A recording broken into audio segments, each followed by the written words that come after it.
Hello, and in this video we're going to be setting up obstacles. And I've changed this test script. I've renamed it to player controller. And how you do that, it's slightly longer than you would think. So you're going to click on your script that you want to rename, which is the test script, hit enter, type in player controller because this is the script that controls the player. And in here, in the script itself, the public class from test script, it was earlier like test script. You're gonna rename it to player controller. I'll just command Z all of it because I've already set that up. And again, drag and drop it onto your player, and boom, that should be it. All right, so how do you think we're gonna set up obstacles? Well, I'm just gonna create a simple cube. I'll just create a simple cube, and I'm gonna reset its transform. And what I mean by reset is put its position, rotation, and scale back to the original values. And it's somewhere in the middle of the ground. And I'm just gonna change its Y from 0 to 1, right? And I'll move it closer to my player so we can test this out. F. I'll hit R again to scale it on the x-axis to make it long, so we know that our player is always going to hit this. And I'll give it a material, and I'll give it a nice, dark material, so dark matte. And I'll just make it something around black, but not exactly black, and I'll make it less smooth. Alright, there. So we have a simple obstacle. I'll rename it to obstacle. And how do you think we're supposed to check for a collision between this? Now, this cube already has a box collider. I'll go ahead and add a rigid body because every time we collide with this, I want it to react physically. And how do you think we're gonna set up a collision? Well, I don't know. There are many ways you could go about it. But the most efficient way is to check for a tag. Now, let's have a hypothetical scenario.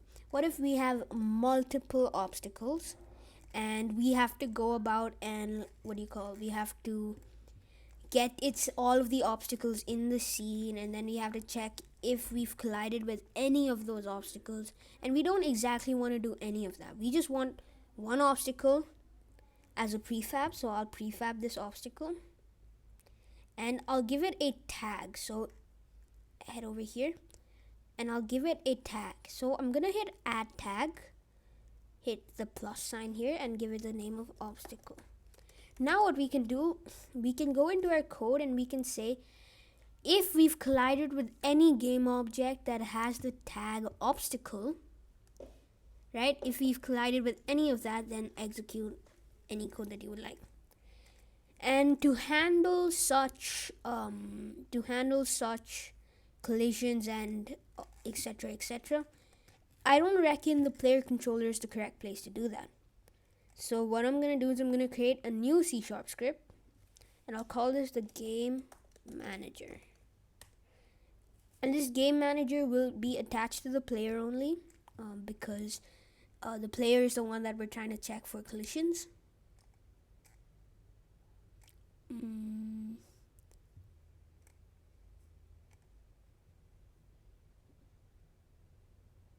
This game manager has a different icon than other scripts. That's because Unity recognizes this as a more important script. So I'm going to head over to game manager.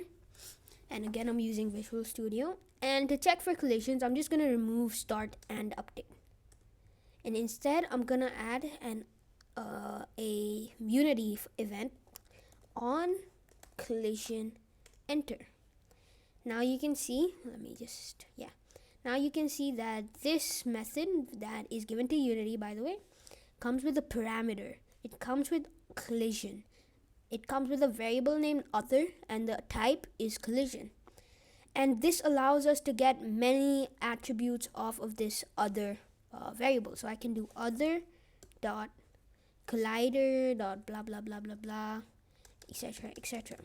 So what I'm gonna do is I'm gonna say if other dot game object dot compare tag, and I'll give it obstacle.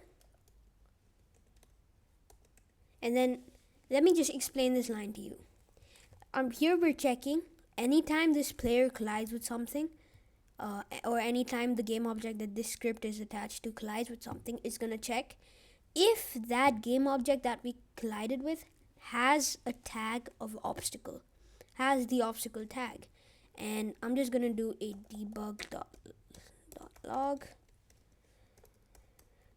We collided, game over. And I'll save this, head over into Unity.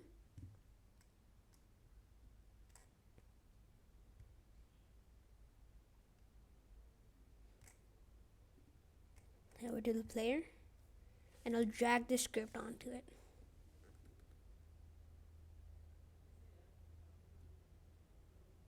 There we go, and you can see it's highlighted blue. That's because we haven't applied the changes to the prefab, so I'm gonna hit apply all. And there we go. Now if I were to hit play, let me just make sure that this obstacle is tagged with obstacle. There we go. If I were to hit play, it'll take a while to load.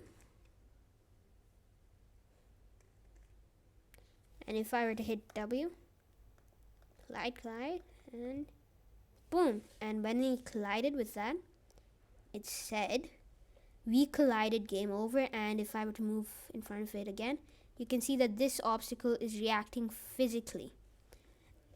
There we go. And in the next video, we're going to be setting up more controls and making this game more like the game we want it to be.